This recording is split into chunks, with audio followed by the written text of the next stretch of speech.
people are angry, and they're going to want answers. There will be investigations. But like what everyone's saying right now, let's get everything sorted. Let's get everyone that's like homeless, help everybody out, get everyone back in housing. And then there'll be an investigation. I'm sure there'll be people that will no longer be governing the local area for sure. Tell us, last time we heard from you, Emily, you were evacuating with your tea bags and your Emmy. My Uh, God. what's happened since? So since back home evacuation was lifted, turns out that our fire in the Hollywood Hills is presumed at the moment to have been arson, but we're still waiting to hear back on things. But yeah, home, feeling a lot better. It was a funny few days and a lack of sleep, definitely for 48 hours, because you get home and as much as you're back and you're like, okay, I've got my bags back and the dog's back and we're all home, you're like, this could start again at any point. So, and then the evacuation alarms went off when I was back that night at 4 a.m., even though it was a false alert. So yes, it's been a lack of sleep and just terror, to be fair. But we're getting there. I'm feeling today has been the first day back that I'm feeling better. I'm feeling like I've had a good couple of days sleep. So getting there.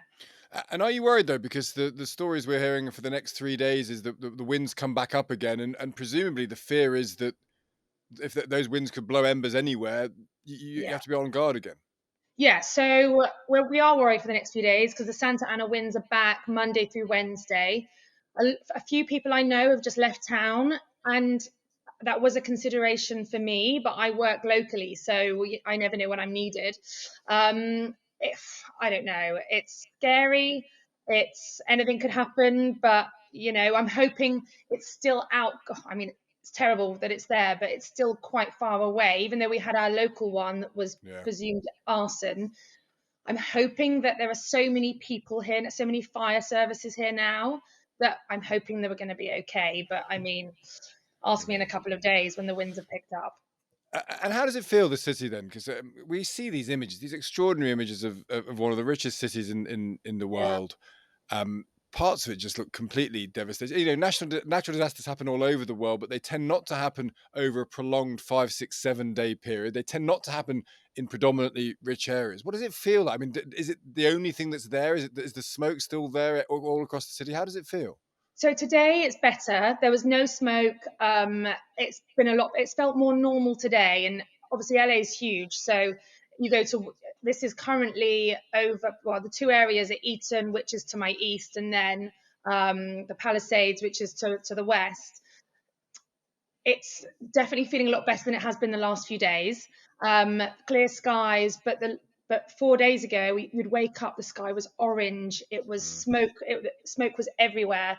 It was horrific. So it's gone from being, for me, I would call apocalyptic, and that's not even kind of exaggerating, to for me in my area now feeling a lot better today. But the problem is that's okay, great for me, but these areas that are still under these smoke clouds, yes, again, better today, it's horrific, and it's going to be years for them to get back to normal. It's just devastating, absolutely devastating.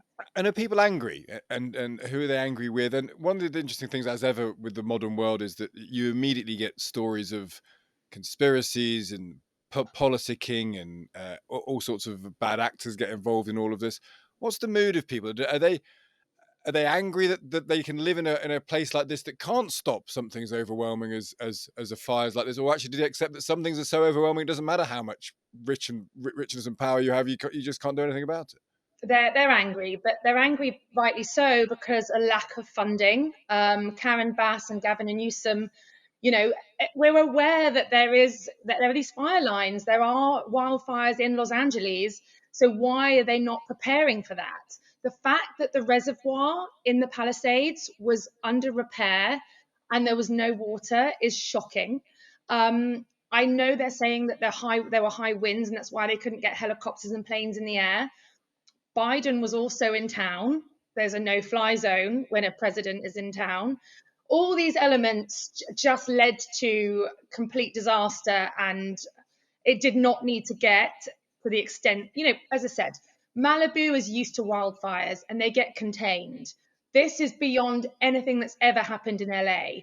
And they knew that it was coming at some point. The Santa Ana winds come through every year. It's been very dry this last year. So yes, people are angry, and they're going to want answers. There will be investigations, but like what everyone's saying right now, let's get everything sorted. Let's get everyone that's like homeless, help everybody out, get everyone back in housing, and then there'll be an investigation. I'm sure there'll be people that will no longer be governing the local area for sure. And just finally, I mean, in an ideal world, we'll be speaking in 3 or 4 days, and it would have been a quiet week. But the fear is that, however bad it's been, it could get as bad again. Is that a sense that you have? I have that sense. It's difficult because I'm now seeing where I live just off of Laurel Canyon. When I drive up Laurel Canyon, there are so many fire services and fires people and people around that I can drive up the canyon and they're waiting. They're in the hills waiting to see an ember to get on it straight away. So I feel safer than I did when it was burning through the Palisades.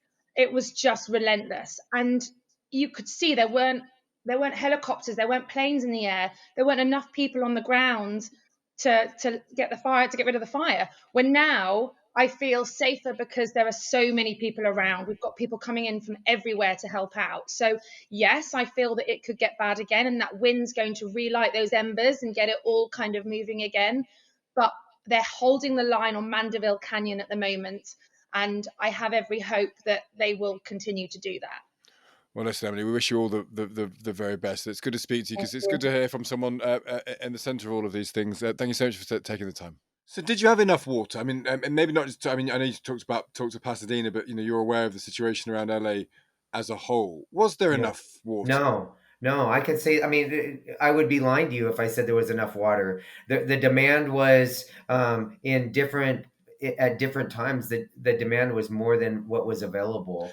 And does that speak to the scale of the fire that you just have to say some fires are going to outperform the water supplies, or actually was there enough water to begin with? Yeah, I can only speak for my town. There was enough water to begin with because we receive water in a couple different ways. I Mm, can't speak for some of the other jurisdictions. I know you've seen some of the stories with Los Angeles and some of the other water district. I think Pasadena held up pretty darn well for the amount of homes that was on fire. I saw a story. This may not be about Pasadena specifically, though it may be, of people using private firefighters. I think this is more in the Hollywood area of people with Yes. lots of money. Does that happen? What do you make of that as an idea? The idea of private firefighters being brought in by the particularly wealthy. Yeah, it's going to happen, right? If you have the means and you can post a fire engine or two on your property, right? Yeah, like of course, if you have the means to do that, that's going to be impactful. There's I'll use LA City. They have 100-ish fire stations for the millions of people that are in LA City. For the multi millionaires that can Yeah. afford to have their own fire engine when they need it. Of course, that's going to be helpful. There's very few residents in the Pasadena area that could afford to do that. Does it make any difference to the public firefighters when that happens? I mean, can you work with private firefighters, or do they get in the way? Is it just? I mean, the world is rich people will always get better stuff than people who aren't rich. That's just the nature of life, isn't it? Yes, it is, right? Those who have the means can afford to have extra resources. From my perspective, right, we don't get advance notification that somebody who has the means may have a private firefighting fire engine on their property, but we're going to work seamlessly with them when a whole block is on fire. We're going to work together. And just gives a sense to people. I mean, Pasadena, the whole area. How bad is this? What when you wake up on next weekend? What's it going to look like? What's it going to feel like? Do you think? Yeah.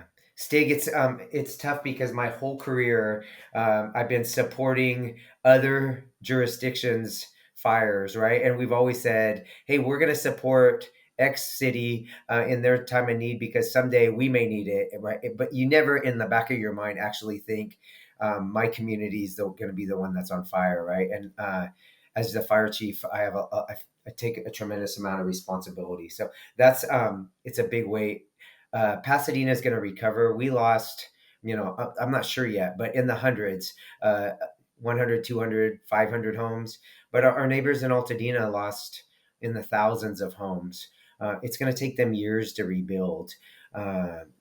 Pasadena is going to be in a different perspective and timeline, just because of the sheer numbers of homes that were lost in Altadena. Well, listen, you've got 48, 72 hours. It's going to be pretty tough, Chad. So we wish you all the best. Thank you for taking the time to talk to us.